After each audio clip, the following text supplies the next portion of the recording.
vai para o papel, vai para a tela, vai para o celular, tem que praticar e voltar para o seu texto e falar o que eu queria dizer mesmo.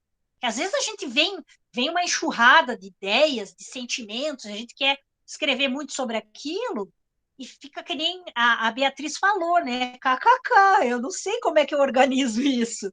Às vezes é muito difícil, a gente quer falar sobre muitas coisas ao mesmo tempo, não é? Então, tudo que eu falei até agora é exatamente isso.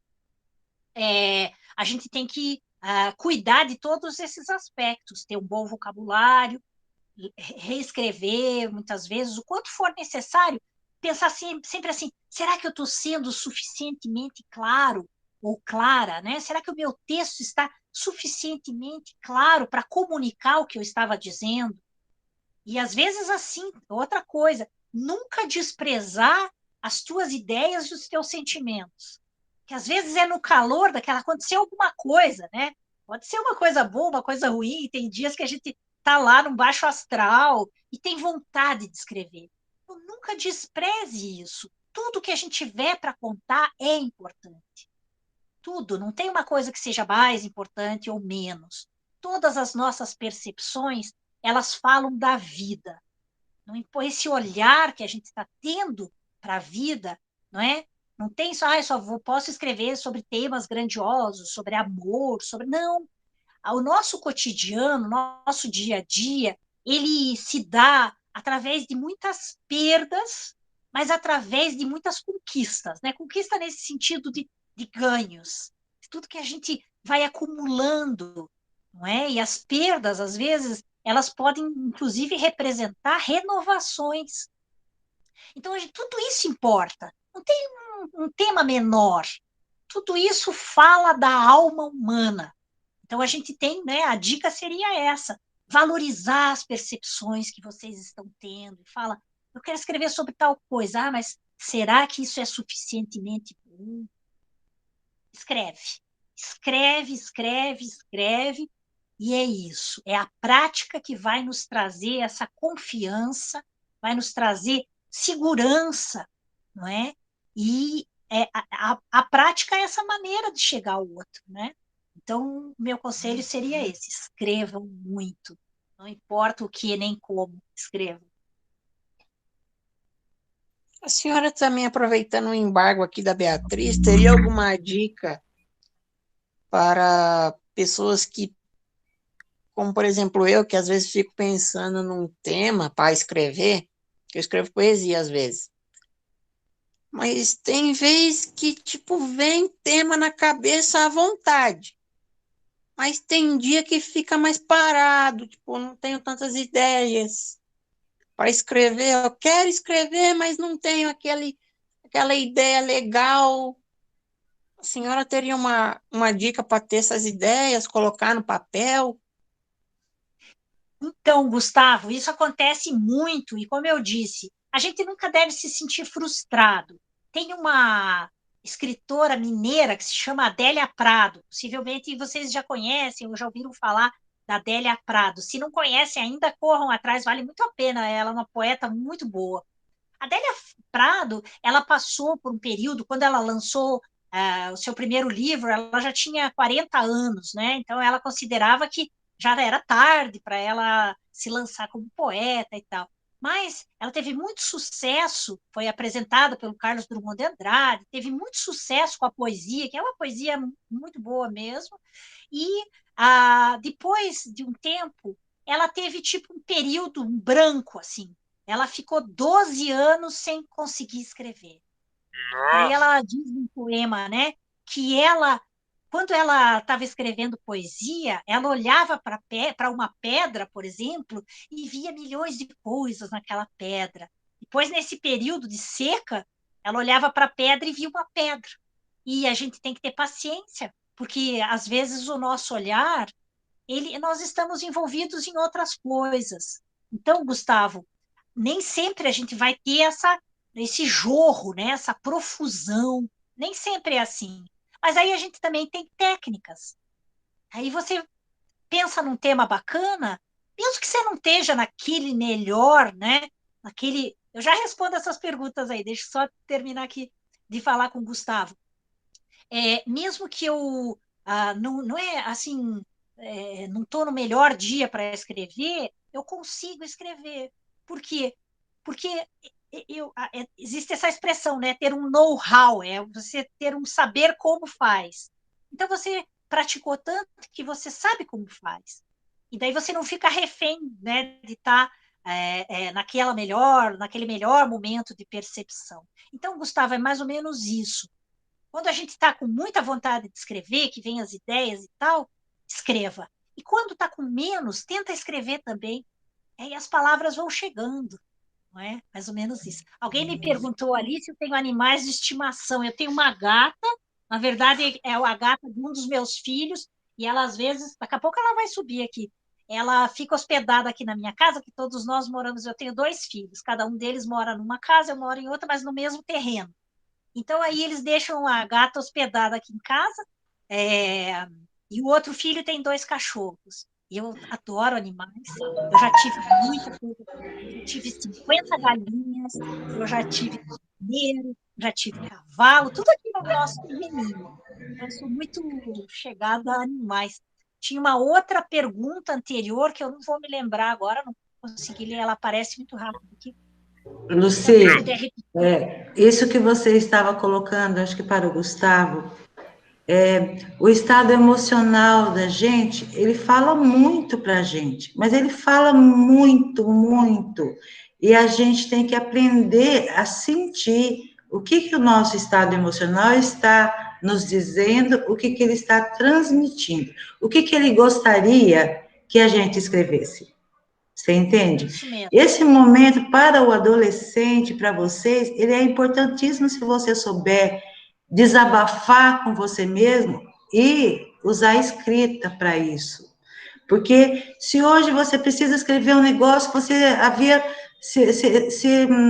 falou, não, eu vou escrever tal coisa, um negócio feliz, um negócio bonito, é assim, eu quero escrever algo assim, a ideia não vem dessa forma, não está acontecendo desse jeito. Então, você pare tudo e ouça o que o teu coração, o que os teus sentimentos estão te dizendo para fazer, e faça.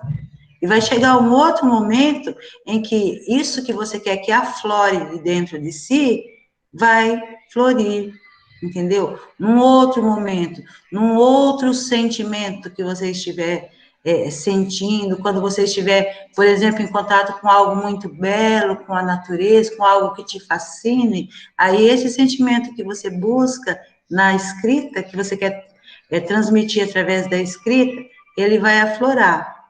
Mas você tem que sempre, sempre ouvir o que o seu estado emocional está te dizendo para você escrever de acordo com ele. É assim que nascem as grandes obras, os grandes poemas repletos de sentimentos, certo? Isso Bom, é mesmo. assim que eu sinto, Luci.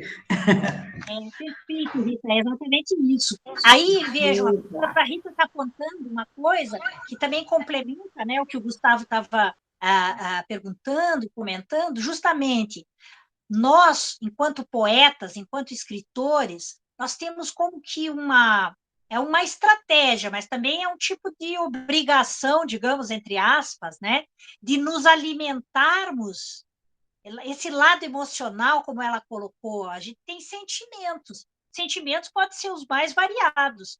Pode ser amor, pode ser raiva, pode ser, não é? Pode ser tristeza, pode ser alegria, pode ser surpresa, pode ser uma infinidade de coisas. Mas nós temos que saber administrá-los perante o papel.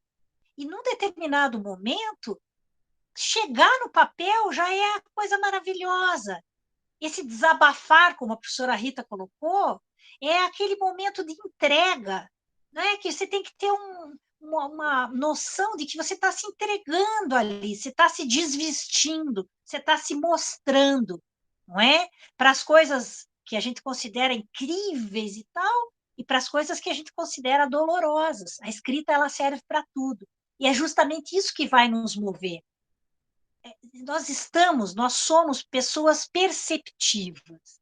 Nós temos um olhar diferente, não é? Um olhar que vai se deter em certas coisas.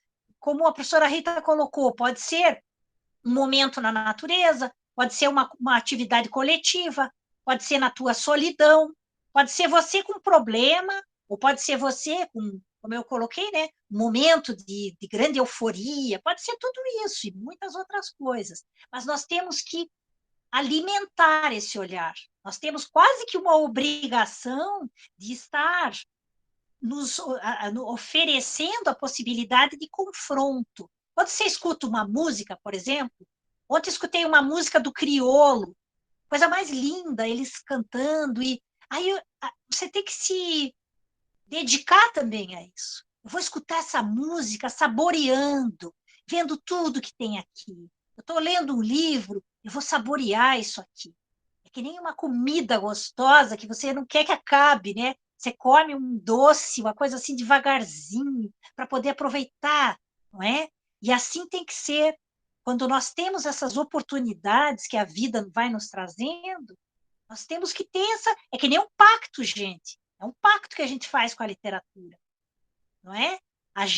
Ela chega e nós a recebemos. Então, é um pacto assim, ela vai, as coisas vão chegar, nós vamos desenvolver um olhar diferente, um olhar mais atento.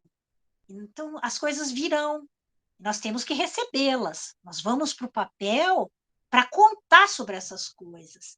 Então, é uma experiência, a experiência da literatura, tanto como escritores e igualmente como leitores, gente, porque ser um bom leitor é uma coisa maravilhosa, também importantíssima. Mas nós temos que ter essa reverência, esse cuidado, esse carinho, não é? Pelo que nós estamos fazendo, porque ser um escritor é uma dádiva, é um presente, como eu coloquei, né? Uma verdadeira bênção, nós podermos contar o que nós estamos sentindo através das palavras. Bru,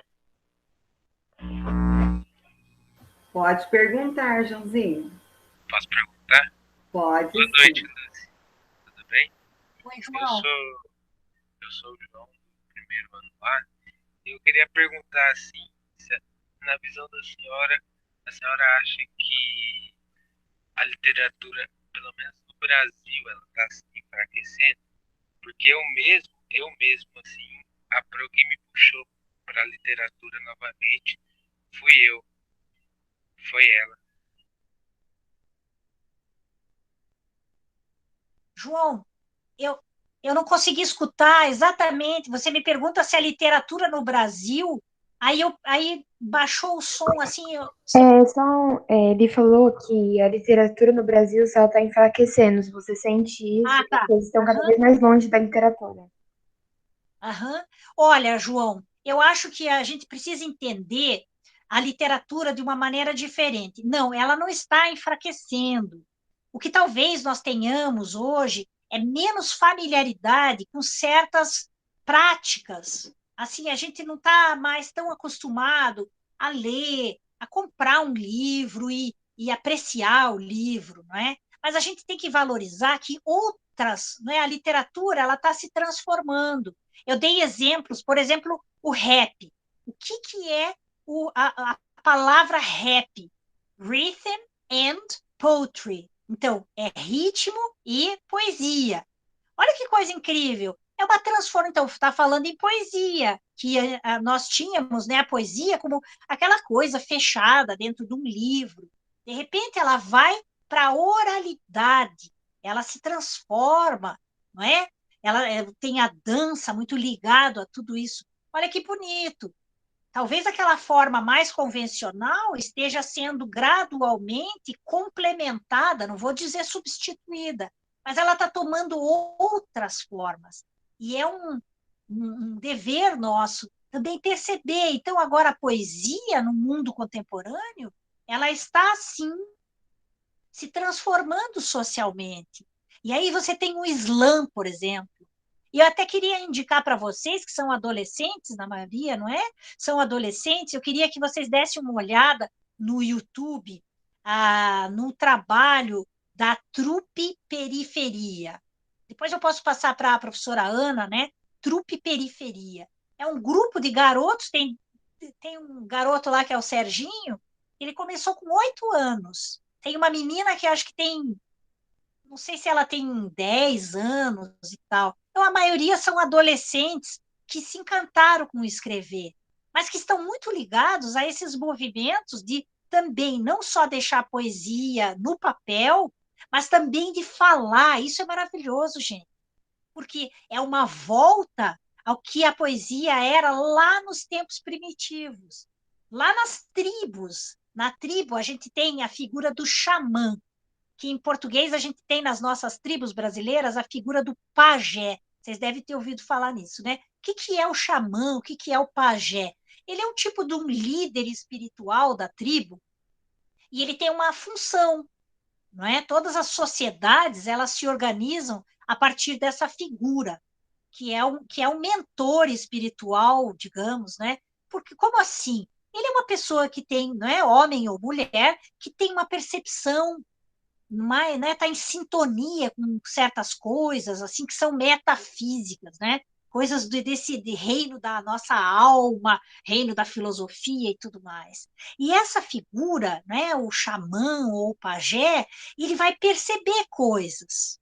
E ele tem a função de, depois que ele perceber essas coisas, ele tem que dar um jeito de transmitir esses saberes para a tribo. E aí a gente vê isso em filmes, né? Não sei se vocês já tiveram oportunidade de ver de verdade, assim, né? Numa tribo e tal. Mas isso é uma coisa que está na nossa memória, está na memória de todos. Que são essas práticas, a gente vê nesses filmes, então a tribo toda reunida, não é? Dançando, cantando, repetindo coisas, não é? Nesses rituais. E a figura contemporânea, parte dessa figura, é o poeta, porque o poeta, o escritor, é aquele que vai falar, ele vai perceber coisas e ele vai transmitir isso à tribo, não é? Então, eu não diria jamais que a literatura vai estar se enfraquecendo. O que nós temos hoje são coisas paralelas. O que nós temos, por exemplo, que é muito dramático, é a condição da educação de uma maneira geral no nosso país. E isso nos afasta da leitura, isso nos afasta dos livros, não é? Muitas coisas vêm acontecendo já há muitas décadas. Então, nós temos um problema social, não é? Com essas dificuldades todas na educação, que fazem com que as pessoas nem sempre tenham acesso, não é? Às melhores escolas, às melhores aulas, não é? E tudo isso vai colocando todos esses ramos do conhecimento, entre eles a literatura, muito distantes, não é? Mas vejam, uma problemática toda que tem um outro âmbito, não é culpa da própria literatura, não é? São uma série de fatores, desde os fatores econômicos, que às vezes a gente quer comprar livros e eles são caros, mas nós também temos bibliotecas, nós temos acesso, né? Hoje com o mundo virtual, quem quer ler consegue ler, não é? E temos inclusive equipamentos disponíveis. Claro que é muito utópico, né? Muito sonhador isso. Nós não temos isso no Brasil todo. Eu mesma já viajei bastante, dando oficinas. Fui para o sertão, por exemplo, lá para o Nordeste, em comunidades, mesmo no interior do Paraná, comunidades que têm muitas dificuldades. Então, às vezes a gente fala, acesso aos livros, como se fosse fácil. Não é fácil. Hoje o nosso grande aliado é o mundo virtual, porque aí nós conseguimos, né? Às vezes entra num blog bacana, mas eu não tenho computador em casa, mas a escola talvez tenha, não é? Alguma função assim na comunidade consegue te dar acesso a isso. Então hoje nós vivemos também uma realidade que é maravilhosa, né? Dessa maior difusão. Mas então, João, mais ou menos isso. Eu não diria que a literatura está se enfraquecendo, ela vem se transformando. Mas essas coisas que são essenciais, que falam para a alma humana, falam para o coração das pessoas, elas nunca vão se enfraquecer. Porque nós, apesar da brutalidade, não é, que a gente vive, eu não estou dizendo só da realidade no Brasil, a nossa realidade, hoje, num planeta que está sendo destruído, um planeta em que os valores, né, em que a gente cuida só da nossa sobrevivência, não da nossa vivência, né? A gente tem que lutar para poder gerar, né, para poder construir uma vida assim, minimamente digna. Então, às vezes a gente se assusta com a brutalidade do mundo, da existência, e esquece que a brutalidade não é para ser alguma coisa original. A vida, ela é para ser bela, ela é para ser comovente. Nós deveríamos estar alegres de poder respirar, não é? E poder dividir dentro dessa teia. Não estamos, nem sempre estamos. Tem muita discrepância, muita diferença social, muita injustiça no nosso mundo. E a gente tem que lidar com isso. Mas essas coisas, né, para responder à tua questão, João, a gente precisa acreditar e ver e fazer com que isso valha sempre, o tempo todo, perceber a literatura, as artes, todas as linguagens artísticas, o cinema, a dança, a literatura, a pintura, tudo isso como um alento, como um alimento para a gente. Para gente o quê? Para a gente lembrar que as coisas mais importantes, não é? O amor, a bondade, a comunicação a generosa, não é? Essas coisas importantes e bacanas, elas têm que ser valorizadas. E através da literatura, a gente consegue um pouquinho disso. A literatura não vai transformar o mundo, mas às vezes quando você lê um poema, você lê um conto, você lê um romance, você se sente dentro dessa experiência que é emocionante, que é uma experiência que nos ilumina. E nós nos percebemos como seres humanos, nos emocionamos, pensamos. Não tem essa coisa, às vezes você termina de ler um livro e fala: Meu Deus, né? Parece que você perdeu um amigo ali, né? Acabou o livro. Então aquilo foi transformador. Aquilo te mexeu. Quando você termina de escrever um poema, um texto em que você fala dessas coisas importantes. Então, os textos, eles sempre nos lembram desse lado.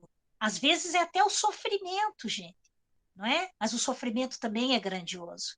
Você ter a coragem de dividir o teu sofrimento, de escancarar, mostrar aquilo, é praticamente dizer para o outro: eu estou aqui, eu estou do teu lado, eu sou um ser humano, posso estar em qualquer lugar do mapa, mas todos nós dividimos o que a gente chama das essencialidades, tudo que é essencial para a vida humana. E a literatura, todas as artes têm, né? A literatura tem muito isso. A literatura, ela serve justamente para nos lembrar das coisas importantes da nossa vida. Maravilhoso, maravilhoso. Luci, eu quero saber de você. O que você acha dessa geração de agora, essa geração digital? Você acha que a literatura vai mais rápido ou não? Até aproveitando, porque o Joãozinho me questionou hoje. Professora, você acha que a literatura está enfraquecendo? Aí eu não respondi. Eu falei, você vai perguntar para a Luci hoje, né? Para a gente ver. E você acabou de rasgar tudo. E nós entendemos, realmente. Eu acho que a literatura, ela salva, ela cura. Para mim, é terapia. É terapia. As palavras, é o sentir, o lirismo e tudo mais, né? Na minha opinião. Mas e na tua? O que você acha dessa moçada digital? Como que você vê eles? Eles não conhecem o que nós conhecemos. E de que nós devemos continuar mostrando o antes e nos atualizando, ou não, ficamos só com a história? Qual que é a tua opinião acerca de como professora, como escritora, como mãe, como mulher, enfim, né? No todo, aproveitando a pergunta do João. Obrigada. Então, Ana, olha, essa colocação, a colocação do João, né, e agora como você complementa isso, tem uma complexidade muito grande. A gente poderia ficar aqui semanas conversando, porque a gente tem que pensar, não é, que da mesma maneira que não é, nós passamos lembrem-se lá como era no século XIX, né? A gente teve a chamada Revolução Industrial. Isso mudou totalmente o eixo social, né? Nós tínhamos sociedades rurais, as pessoas, né, eram fazendeiros e viviam em torno da produção agrícola. De repente, as cidades foram sendo cada vez, né, crescendo mais e há um deslocamento chamado êxodo rural. As pessoas abandonam essa vida e já no início do século XX nós tínhamos estruturas muito diferentes. As cidades vão inchar, né? As cidades vão crescer cada vez mais e houve uma mudança de eixo. Então aí a gente passa para uma sociedade de produção em massa, não é? E aí o homem, ele passou muitas décadas meio perdido, sem saber como fazer. E isso está acontecendo de novo. Não é? Essa geração toda, também, eu sempre falo, eu tenho 56 anos, eu tenho um pé no analógico e um pé no digital. E a minha geração tem que se virar com isso, que são duas realidades que são contrastantes, não são opostas, mas elas são muito contrastantes, não é? Não são antagônicas, mas são contrastantes. No entanto, nós temos que entender, e esse conselho não é bem um conselho, porque isso é de domínio público, né, gente? Mas isso é uma pequena fórmula que a gente deve carregar para a vida, para tudo. E aí, inclusive, também para esse momento tão é meio dramático, né? Que a gente vê gerações assim se relacionando com o digital numa proporção que nos é estranha. Eu já vou chegar lá em detalhe. Mas o conselho que eu poderia dizer é que, para tudo na vida, a gente tem que pensar no equilíbrio. E se você, ó, eu vou pensar numa balança. Se você bota muito peso do lado, ela fica em desequilíbrio, não é? Para a balança ficar retinha, você tem que ter essa noção, qual é o centro daquilo, está bem equilibrado, ele está no meio. E a gente tem que usar isso, não é? Como eu disse, para tudo na vida, mas também, né, como é que nós aplicamos isso para o meio digital? Tem um ditado bem antigo que fala: nem tanto ao céu, nem tanto à terra. Então, gente, com o mundo digital, que pode ser fascinante, pode ser, não é assim, maravilhoso, nos abrir milhões de portas, né? Como a gente fala, abrir milhões de janelas. A gente pode, é maravilhoso, nos dá acesso a muita coisa boa. Agora, se você ficar refém e aí a tua balancinha, né, vai ficar em desequilíbrio, se você apostar tudo só no mundo digital e parar de olhar a outra realidade, não é? Se você se perder nessa coisa assim, tipo, se você não conversar com as pessoas, se você não tiver amigos, a não ser os seus amigos virtuais, claro que agora a gente está passando por uma pandemia, né? E isso é diferente. Mas eu quero dizer assim, se a gente ficar imerso, né, mergulhado exclusivamente na realidade digital, você vai se alienar. E isso é muito triste, né? Você passar a tua vida daqui para frente sem conversar, sem sentir, sem trocar experiências, sem se emocionar com ninguém, com nada, porque você está só na telinha do teu celular. Então é assim, gente, aproveitem, vocês que são jovens, aproveitem que vocês já nasceram dentro desse mundo digital e vocês têm que ser muito espertos. Para que a gente usa a inteligência? Para desenvolver uma sensibilidade, um discernimento. O que é que pode me interessar? Eu vou estudar, vou ver uma coisa bacana, eu vou me inteirar de coisas que realmente podem promover o meu crescimento, ou eu vou ficar só no TikTok, ou assim, vou só ficar perdendo tempo com joguinho, vou me alienar. Pense se vocês querem ser alienados. O que significa ser alienado? Vocês querem perder a oportunidade de viver a vida?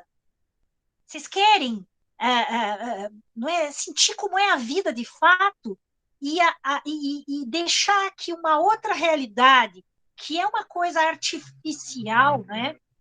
Essa ideia da inteligência artificial, Vocês querem ficar reféns de uma outra realidade? A escolha está aí. Se existe a possibilidade de um caminho do meio, usem. Sejam espertos, tenham sensibilidade. Poxa, vocês são escritores. Vocês, né, têm esse diferencial. Tem que frequentar a realidade virtual para poder absorver o que for bom. Mas vocês já são grandinhos para saber o que não é bom. Porque a realidade virtual ela é sedutora. Quando você vê, tem um aplicativo, até outro dia eu estava comentando sobre isso, tem aplicativos que mostram quanto tempo você fica no WhatsApp, quanto tempo você gasta no Insta, quanto tempo isso, quanto tempo. Aí passam-se horas. E daí hoje, o que caracteriza o nosso mundo contemporâneo é que a gente não tem tempo para nada. E é meio patético isso, é meio absurdo, né? A gente reclama que não tem tempo para nada. A gente não tem tempo para ligar para alguém, falar com a pessoa, não pode ler, a gente não pode. Não é? A gente está sempre correndo, mas para onde? Não é? A gente está fazendo o quê?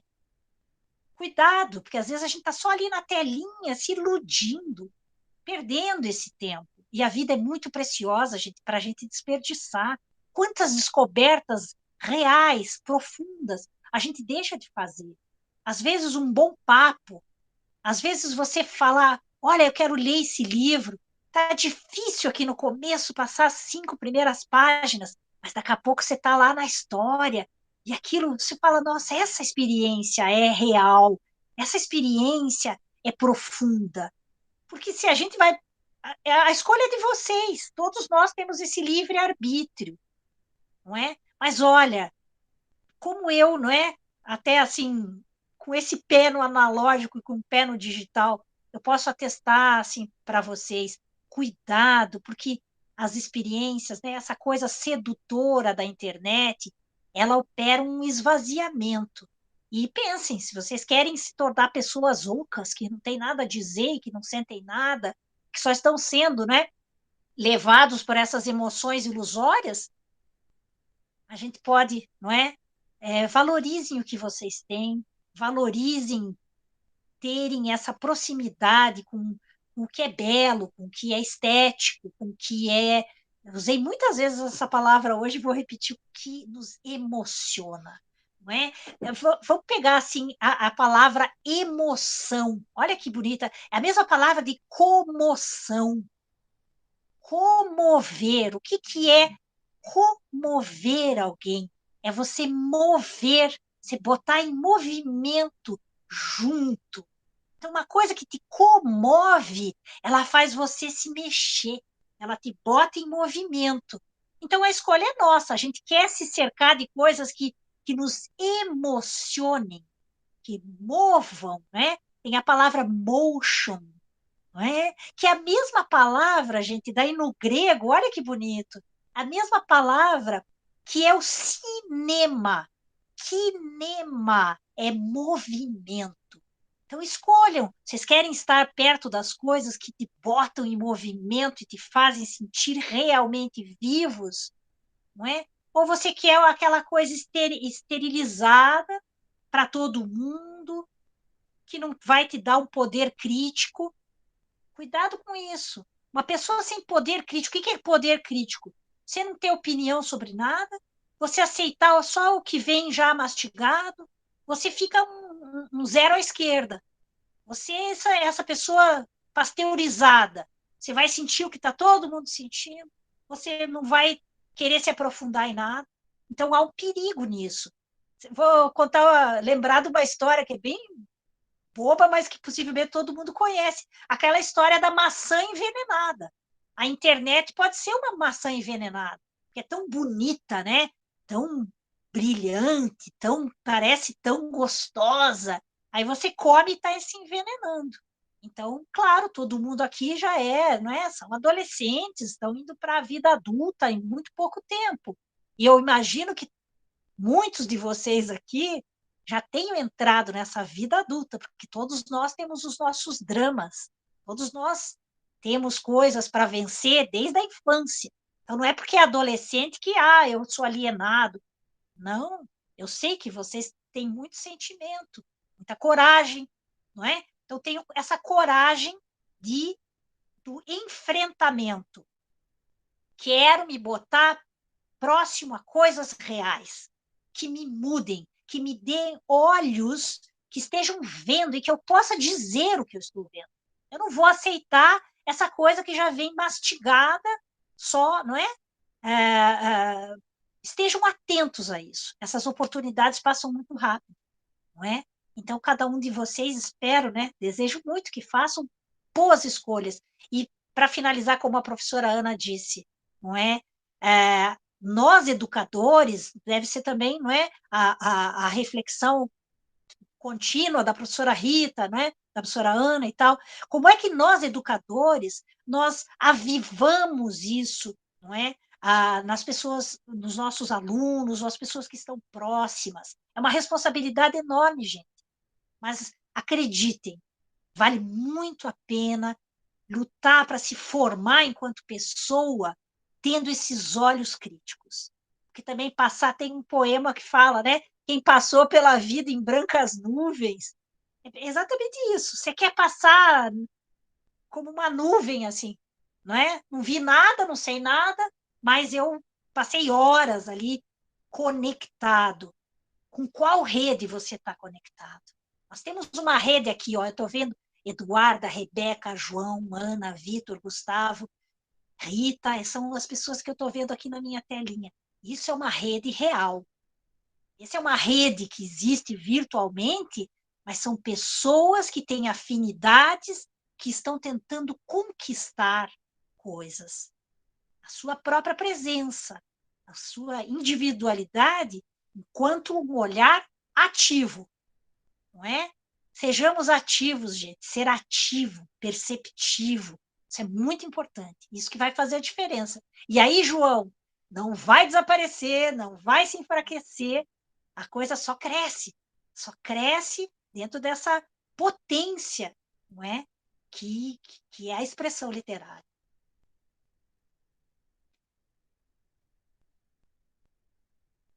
Que maravilha! Maravilha essa fala, essa completude, né? Maravilhoso. Muito Lindo. bem. Muito bom. Alguém quer fazer mais alguma pergunta? Eu não apresentei a professora Adriana. Ela atende um aluno só, né? E ela é um amor de pessoa também. A professora Rita, eu apresentei rapidamente. Viu, Ritinha? Hoje deu tudo diferente, link diferente. Quem ia falar não pôde vir. Tudo. Mas o diferente, olha, o diferente é tão lindo, todo mundo gosta. Os alunos aqui, os adolescentes, que estão todos escondidinhos aí, né? Não aparecem as carinhas, mas eu conheço, adoram coisa diferente. Nossa, se eles soubessem que seria assim, estaria o fervo aqui na Meet. E eu gostaria... Lucy, foi um prazer, tá, te conhecer aqui pela Meet, né? E eu já te conhecia, seus trabalhos, né? Foi um prazer, está sendo um prazer.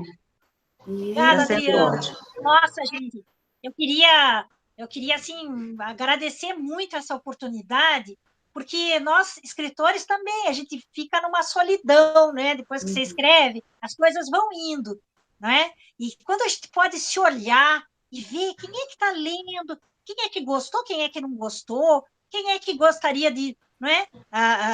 Discutir certas coisas, porque a gente vai escrevendo e vai lançando as ideias da gente por aí. Mas esse retorno, essa oportunidade, eu queria agradecer muito a vocês por a gente poder estar aqui conversando, né? Para mim nossa, uma alegria sem par. Lucy, nós, os alunos, a humanidade inteira, está passando por um momento de muitas emoções doloridas, né? E a gente está tentando se juntar para buscar força para nos fortalecer também. Hoje, por exemplo, nós estamos em um momento de luto com uma professora amiga nossa que faleceu ontem.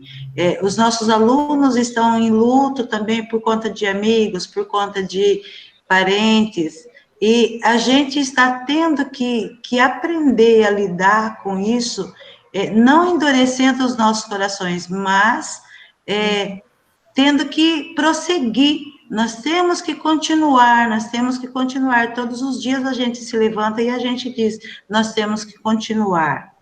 Então, é o momento onde as nossas emoções estão, assim, complicadas da gente lidar com elas, porque estamos isolados, estamos sozinhos, não temos muito com quem falar, não temos como nos expressar, então a gente tem que mergulhar em alguma coisa. E esse momento que estamos tendo agora é uma forma de nós conversarmos, de nós falarmos dos sentimentos e de como que a gente pode expressar os nossos sentimentos, das formas que nós temos, através de música, através de poesia, através de ouvir o colega e falar também. Então, eu acho, assim, muito especial esses momentos que a gente está tendo, né, para todos. E nós temos que nos lembrar que nada acontece por acaso nesse mundo, nada. E que a hora que tudo isso passar, que a gente, de dentro da gente, nós vamos ressurgir novamente com uma outra atmosfera, com um outro olhar e para um outro mundo, né? Ei, que coisa arrepiante, gente!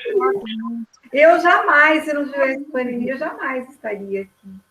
Eu não teria conhecido ninguém. Também não estaria aqui. Ninguém de vocês. Só por causa da pandemia. A gente não pode perder essa esperança, né? Não pode perder essa esperança de que nós vamos sair dessa experiência. E nem a força. Vamos sair dessa experiência melhores. Uma experiência muito dolorosa, muito, que nos bota, né, em confronto com muitas perdas. Né? Eu também perdi familiares, e vejo assim, e fora essas ausências, né? Nós temos muitas pessoas em dificuldade financeira em decorrência da pandemia, nós temos uma desestrutura, nós temos muita violência em decorrência disso, pessoas passando fome. Então, vejam, está sendo duro para todo mundo, mas nós temos que pensar ainda, não é? Como a professora Rita colocou, nós temos que acordar pela manhã e olhar positivamente, nós estamos num aprendizado, gente. Eu sei que às vezes pode parecer muito, não é? Ai,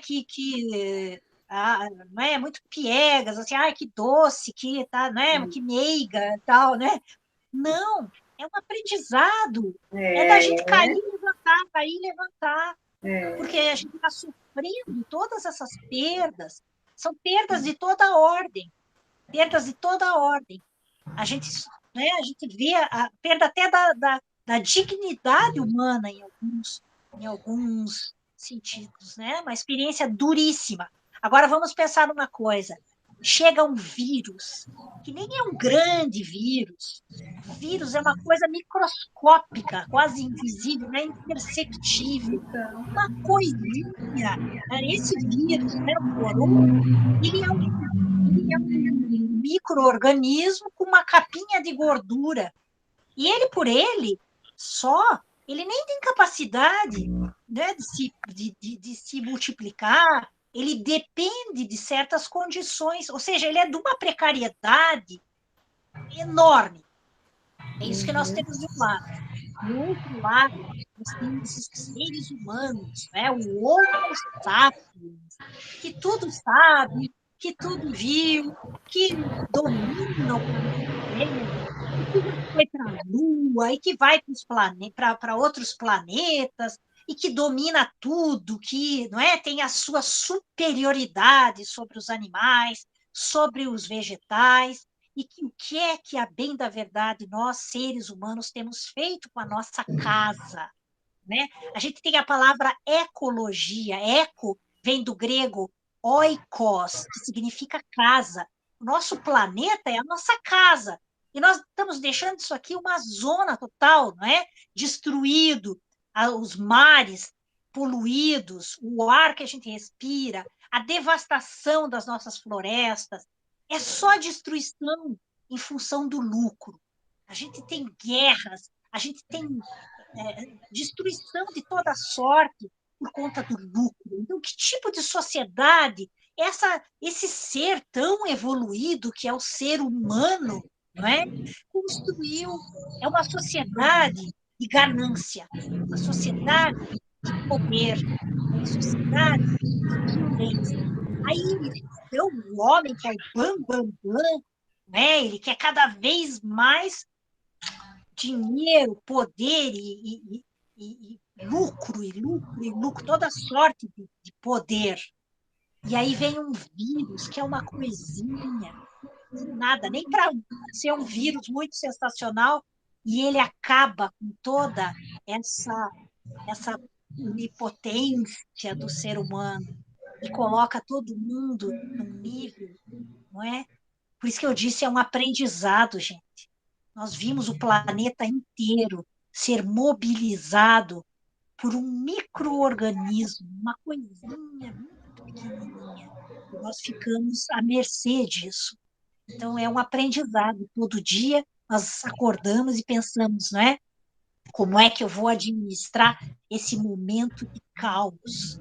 Caos é desordem, esse momento de desequilíbrio. O Tá Renan, aí, né? Renan tem uma pergunta para fazer. Por E favor. o Eduardo também tem uma pergunta. O Renan primeiro. Os microfones, por favor, deixar só quem está falando, senão dá barulhinhos. Eu vi primeiro o Renan pedindo para falar. Renan, pode Oi, falar. gente, boa noite. Boa Eu me noite. chamo Renan, sou aluna da professora Ana, já fui aluna da professora Rita, e eu tenho uma pergunta. Eu não sei se essa pergunta alguém já colocou em pauta, porque eu entrei depois, então se você já respondeu, desculpa.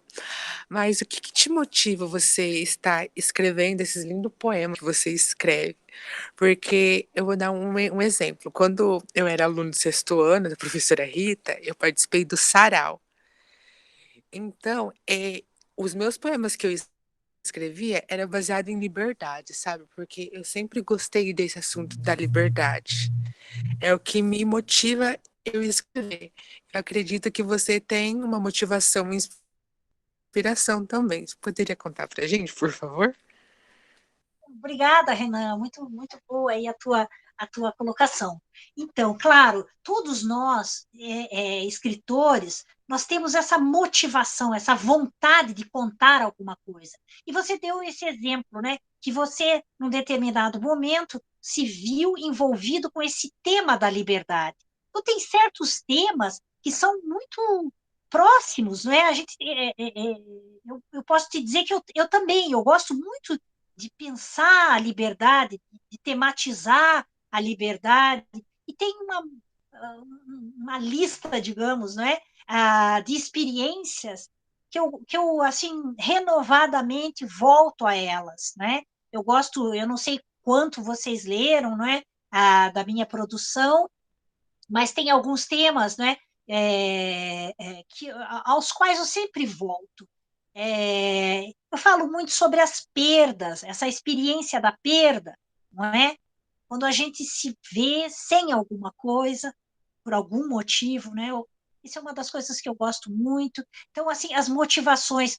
Falo também sobre a alegria, falo sobre aqueles momentos de surpresa que a gente tem, né? Às vezes você é surpreendido pela beleza de alguma coisa, da amizade, do amor, ou de alguma coisa na natureza. Gosto muito também de falar sobre animais, sobre a nossa relação com o meio natural.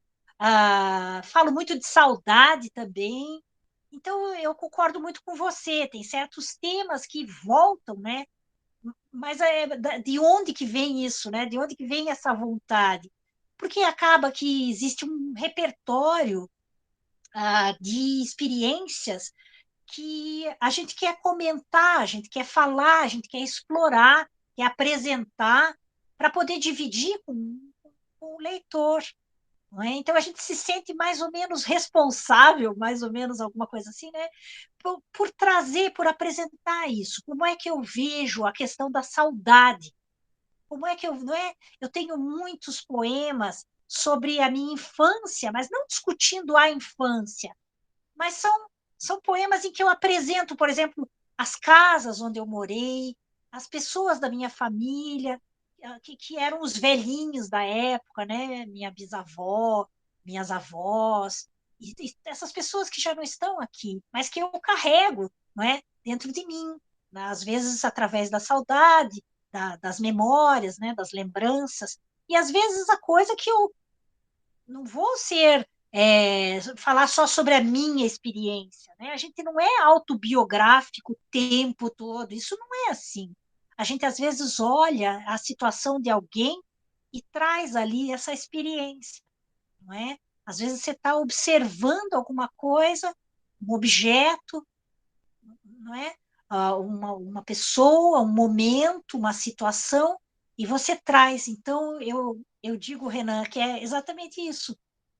A gente se vê envolvido com uma temática, que nada mais é do que uma vontade de dividir essa experiência através das palavras. Por isso que a gente faz poemas, faz contos, né? Escreve romances e tal, porque tem coisas para contar e coisas para apresentar.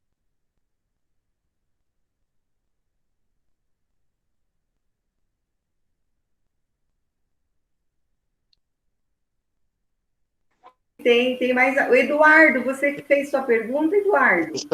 Ainda não, professora. Então, toca o barco. Tá bom, obrigada. Boa noite, eu sou o Eduardo, sou aluno da professora Ana, e eu vou confessar que eu fiz umas 4 perguntas para a senhora, só que eu não sei se vai dar tempo de responder todas, mas a minha primeira, eu gostaria de falar primeiro que eu queria fazer uma história em quadrinhos, sabe?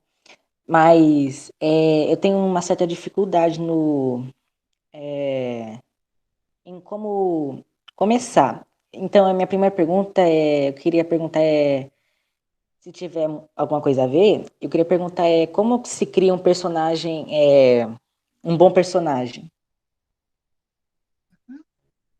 Então, Eduardo, eu adoro quadrinhos, eu cresci lendo gibi, adoro todas essas expressões, e uma época da minha vida até estudei, dei um curso uma vez, não sobre quadrinhos, mas sobre essa dinâmica dos quadrinhos, que é apaixonante, né? É maravilhoso. Né?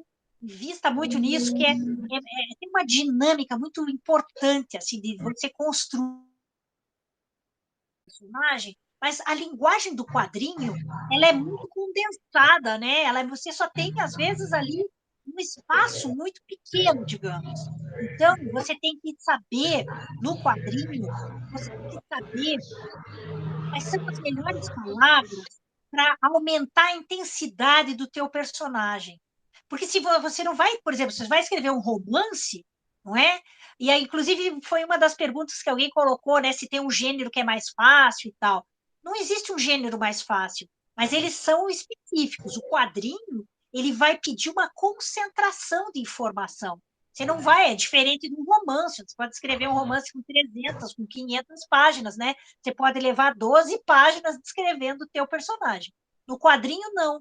Então, você vai se valer não só das palavras, como do desenho, para mostrar, não é? Aí, assim, aquela coisa da imagem, ela também participa da narrativa, as duas coisas.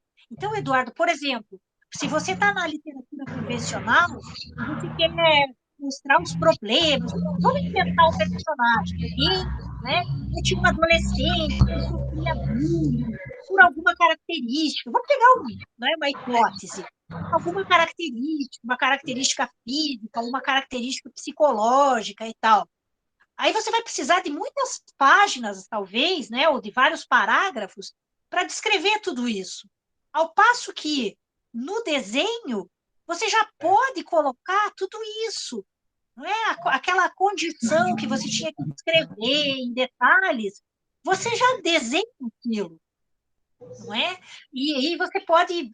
então, você tem que pensar que, para a caracterização, no quadrinho, o que vale é você ser econômico, nesse sentido, você saber aproveitar o que é mais importante, porque aí você não vai ficar falando coisas que você pode mostrar, não é? Tem um ditado que diz, uma imagem vale mais do que 1000 palavras. E isso é a prática que nós vemos, por exemplo, eu vou vender uma chuteira, eu vou pegar um anúncio que foi bem famoso na época da Copa do Mundo, que era um anúncio da Nike. Para que existe um anúncio de TV? E a geração de vocês é isso, é a coisa visual, né? Se você pegar e quiser vender uma chuteira e aparecer uma pessoa qualquer lá, né, a gente vai lembrar que o anúncio de TV, ele tem segundos, você tem que, em 26 segundos, você tem que vender o teu produto. É caríssimo, não é? Tem que comunicar. É um impacto só. Imagina se chega uma pessoa e fala, olha, essa chuteira, ela é bem legal, é bem boa, olha a sola, é feita disso, não sei o quê. Aí você vai descrever tudo isso e tal, vai levar 3 horas para falar, e possivelmente não vai vender nenhuma chuteira, porque a pessoa não viu o que é. Ela só ficou sabendo o que era. O que os caras fazem? Né? A propaganda. Você mostra o Neymar dando um chute e um close no pé do cara. Você já viu, pô, se o Neymar usa esse troço, é maravilhoso. Eu quero, e você sai correndo e quer comprar aquela chuteira do Neymar. Eles pegam uma pessoa famosa, que daí você não desconfia da qualidade do produto, você já, cara, é muito bom isso, porque o Neymar usa, é a melhor coisa que tem no mercado. Entende que uma imagem, o Neymar não vai ficar lá, ó, gente, isso aqui é uma chuteira, e ela é assim, ela é assado, tem várias cores. Não, é só, aparece a marca Nike e o cara dando um chute. Então, no quadrinho é muito essa estética, de você saber condensar, né? De você saber juntar uma série de características, porque você não vai contar com a descrição. É um outro tipo de narrativa, em que a imagem e o conteúdo das palavras têm que estar muito casadas. Se, por exemplo, você vai falar assim, o fulano de tal, ele tem um nariz enorme. Você não precisa dizer isso, você vai desenhar esse nariz enorme. Ele é torcedor do Flamengo. Você não precisa dizer. Ele está lá com o seu nariz grandão e com uma camisa do Flamengo. Você não precisa explicar isso. Então, é mais ou menos isso, Eduardo. Você ter uma boa medida para não usar palavras desnecessárias no quadrinho. Porque aí você tem o balãozinho, né? E conhecer palavras mais ágeis. É muito importante o quadrinista ter... claro, tem o desenhista de quadrinhos e tem quem vai fazer o roteiro, né? Mas eu conheço uma pessoa que ela trabalha justamente nisso, ela faz as letrinhas, e às vezes o balãozinho é pequenininho, e ela tem que socar um monte de conteúdo ali, então ela tem que achar palavras menores. Então, quem está escrevendo o roteiro e quem está fazendo quadrinhos tem que ter um vocabulário muito bom.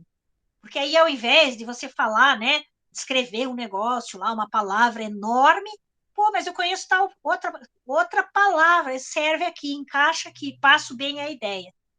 Sabe? Tem que ter esse jogo de cintura. Muito bem explicado. Será que dá tempo da Lucy estar à disposição, professora, para responder mais alguma pergunta que o Eduardo teria? Então tá, então. Tá. Peraí, só vou ver aqui.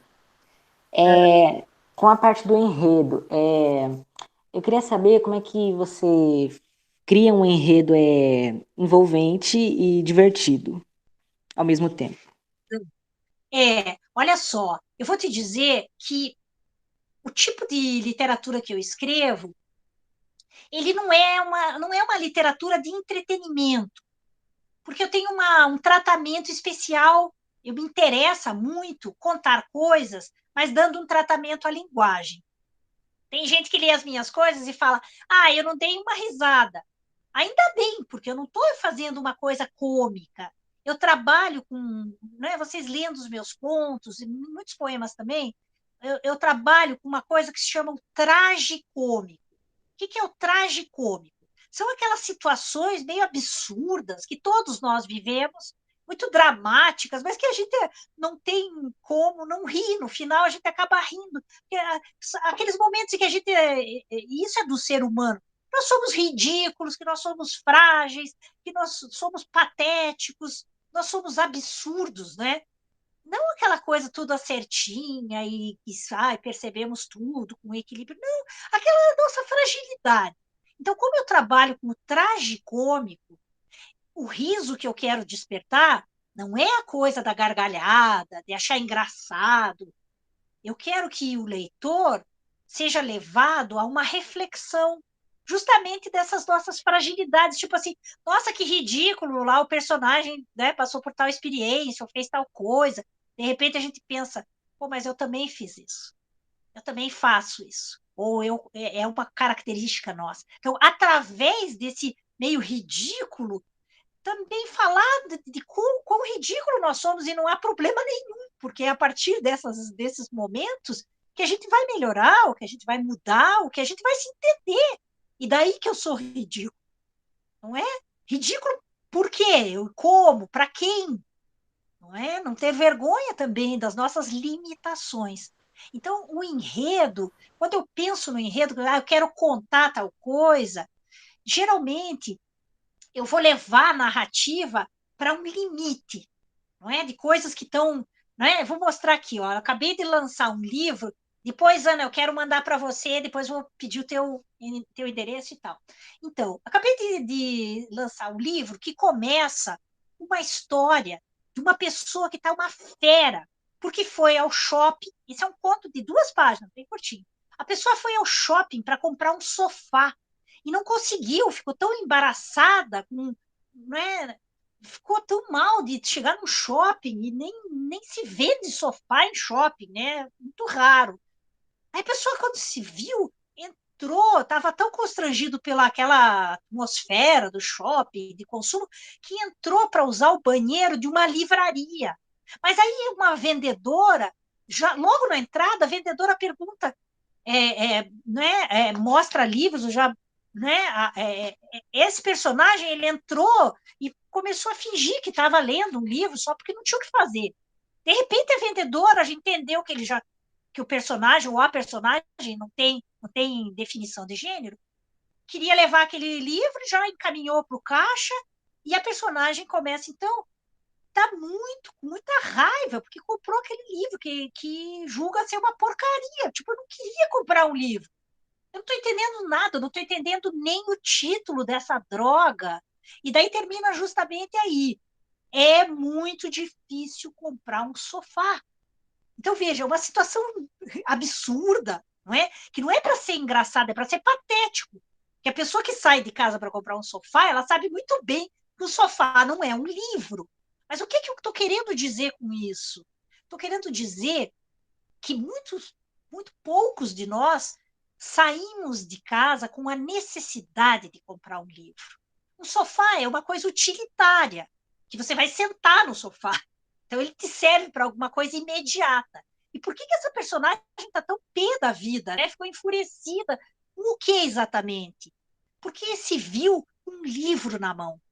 E é muito triste que seja embaraçoso para alguém ter um livro. Ela fala, o que eu vou fazer com essa droga? Eu nem queria comprar. Eu entrei na livraria para usar o banheiro. Aquela vendedora idiota me vendeu um livro. Eu gastei uma fortuna. Quer dizer, nem é uma fortuna, né? Eu gastei uma fortuna. Eu não vou ler essa droga. E aí termina quando ela fala, e nem posso deixar em cima do sofá, fingir que eu esqueci em cima do sofá, porque eu não comprei um sofá. Então, entende? É uma situação absurda para a gente refletir sobre essas distâncias, às vezes, né? A gente não tem um olhar para o livro, não é? Porque o livro não é de imediato o utilitário como é, não é? Ele é muito útil, sim, mas não dentro de uma sociedade, né? A gente se relaciona com os bens materiais. Um sofá é um bem material. Eu vou lá, tem um sofá caro, um sofá bonito, um sofá de luxo, não é? Um sofá barato, um sofá, tem todo tipo de, não é? Mas o livro, ele te dá um bem imaterial. Eu não posso chegar e falar assim, me dá meio quilo de emoção, me dá meio quilo de poesia, né? Embrulha aí para a viagem. É imaterial. Eu posso ler um livro e achar maravilhoso, me rendeu muitas coisas. A Rita pode ler o mesmo livro e não representou aquilo para ela, não tocou. Quer dizer, depende do leitor, é imaterial, é impalpável. Eu leio um poema e alguma coisa sai desse poema para mim.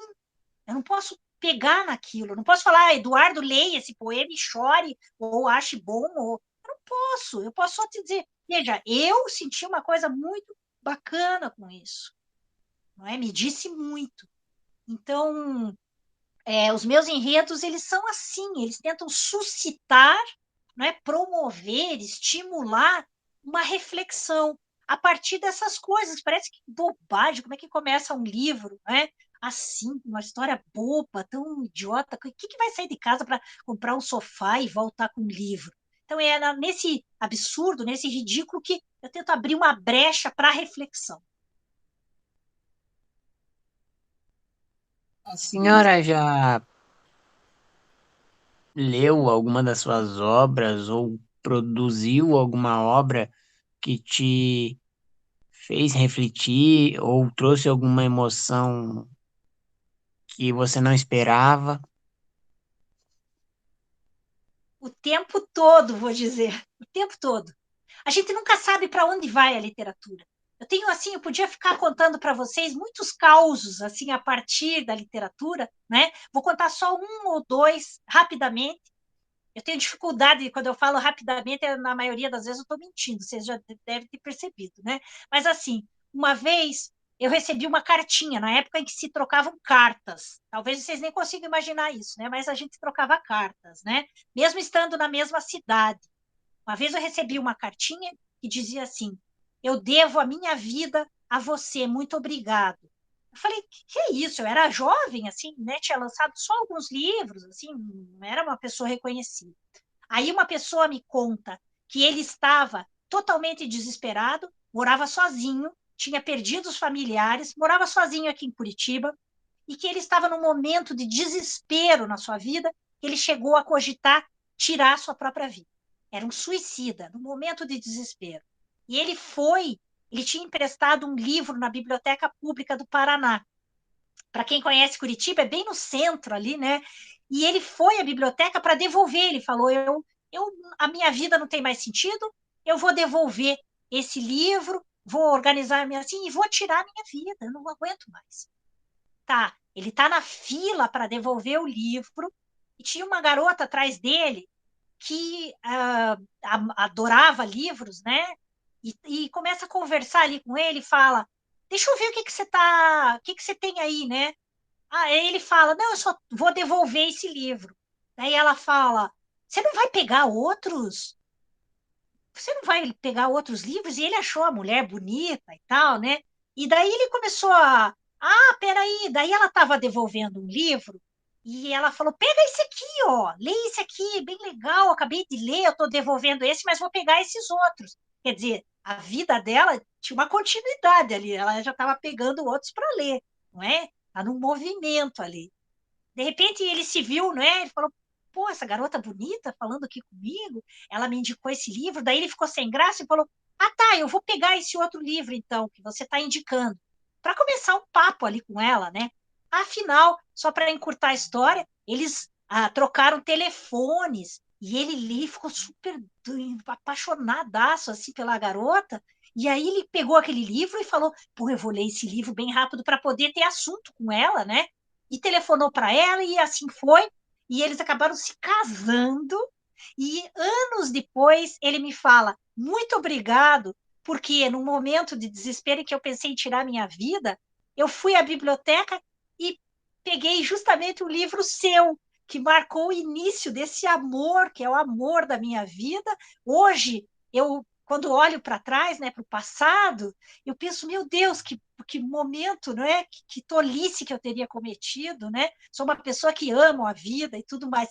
Então, quer dizer, não foi a minha literatura que transformou ele, foi uma coincidência. Mas aí, então, essa pergunta, assim, a gente não sabe como é que um livro vai tocar outra pessoa.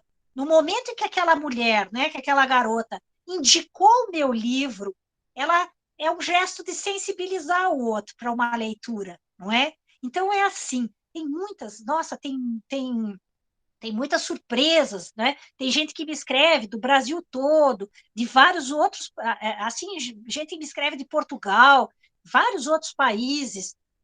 Há uns anos atrás, eu soube que tinha uma menina que estava traduzindo um livro meu lá na Inglaterra, na escola. Ela estudava português e estava traduzindo um livro meu para o inglês. Pessoas nos Estados Unidos que chegam aos meus textos e que me escrevem. A gente nunca sabe como vai tocar. E isso é maravilhoso. Então, eu sempre me surpreendo.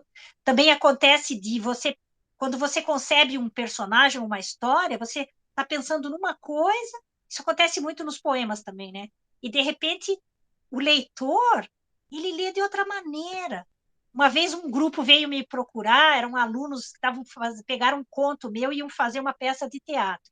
E eles marcaram um horário comigo e falaram, a gente quer saber se você dá os direitos, né, para a gente usar tal história lá. Claro, venho aqui, né, vamos conversar.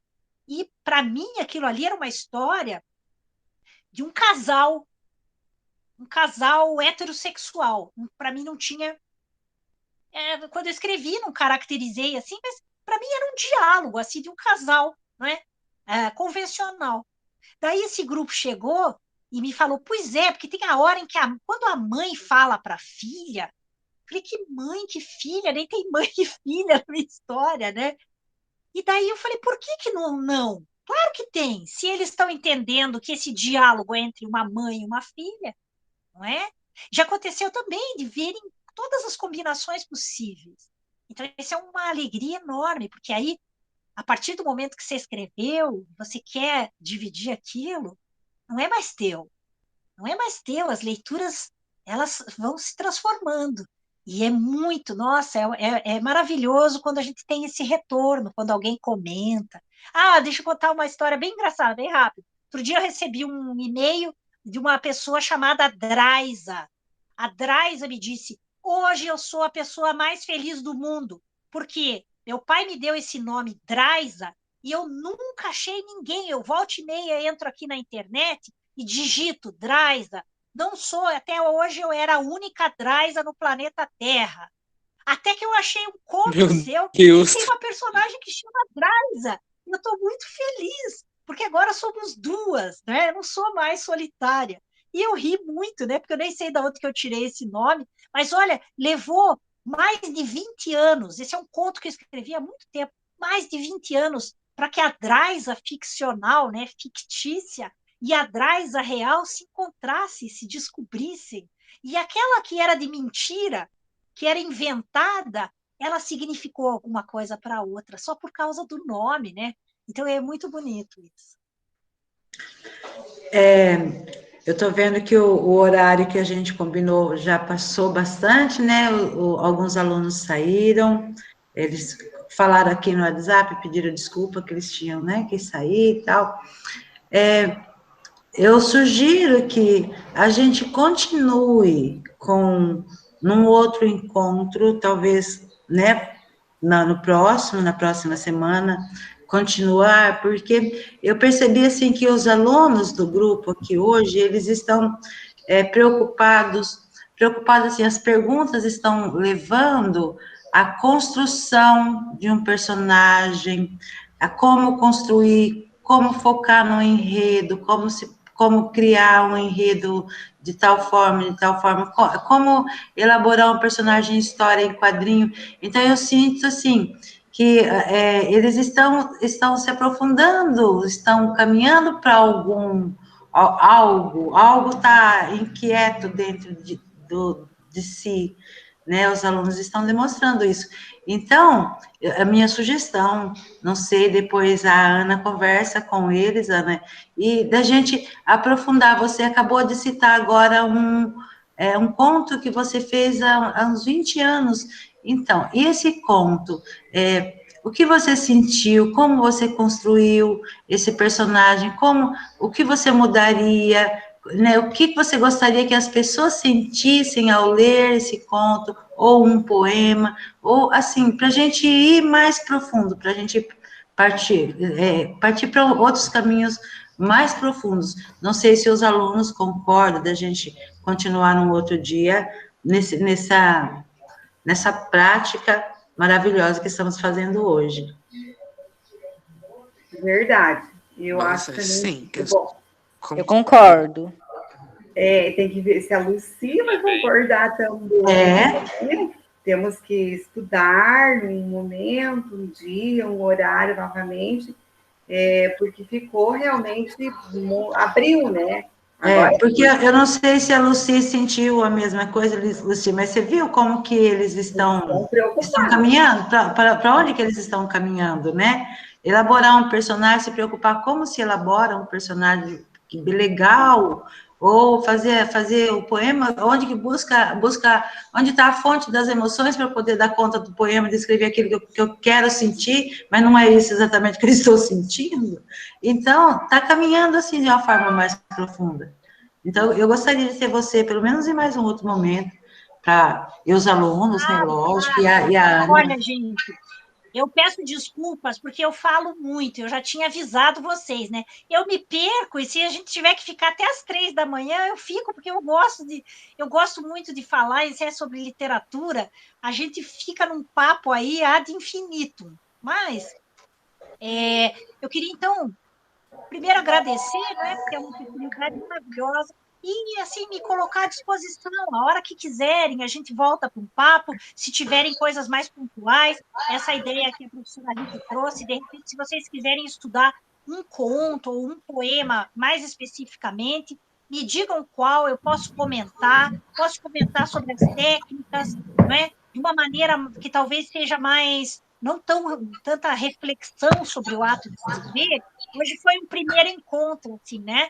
De repente, falar mais sobre esses detalhes da feitura de um texto e tudo mais. Então, estou à disposição de vocês. Combinamos aí com a professora Ana, e mais uma vez, muitíssimo obrigada aí pela oportunidade. E é um momento único para nós também de conversar com uma pessoa assim, igual você, que maravilhosa, que nos cativou e que fez obras lindas, belíssimas, traduzidas.